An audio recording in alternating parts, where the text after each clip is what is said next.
40歲之後，照鏡嗰陣，你會唔會發現自己塊面好似開始鬆鬆地，啲輪廓唔會再咁 V 同埋咁緊實，嚴重啲仲有啲墮墮嘅感覺呢？偏偏呢個時候，廣告啊、朋友圈啊，成日就彈出嚟，一整度提你，喂，你快啲補膠原蛋白啊，食多啲，飲多啲，先會緊翻噶嘛。但係真相係唔係真係咁簡單呢？40歲之後，皮膚點解會鬆？點樣做先至係真係補到膠原蛋白呢？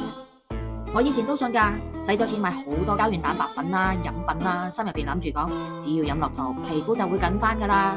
但係結果飲咗幾個月，荷包就瘦咗啦，個面都仲係好似鬆鬆地喎。嗰一刻我就開始問自己，補膠原蛋白真係有用咩？係咪真係俾人呃咗㗎？其實科學好簡單嘅啫，膠原蛋白就好似一棟樓嗰啲鋼筋，幫皮膚撐住嗰啲架構嘅。但係40歲之後呢，荷爾蒙開始跌啦，雌激素開始少，身體發出嘅做鋼筋嘅指令呢就已經弱咗啦。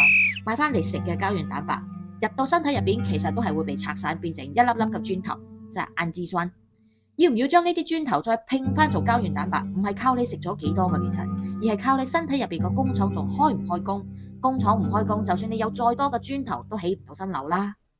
所以答案唔係搏命亂咁買、亂咁補，而係要先啟動翻自己身體入邊嗰個工廠，調理好個荷爾蒙，幫身體開工，幫令身體自己生產膠原蛋白，咁樣皮膚先會慢慢有翻彈性同埋緊實噶嘛。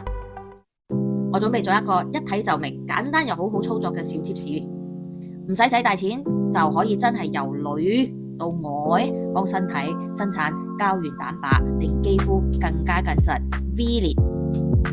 留言靚，我 send 俾你啊！等你40幾歲之後仲可以靚靚、有自信、有魅力。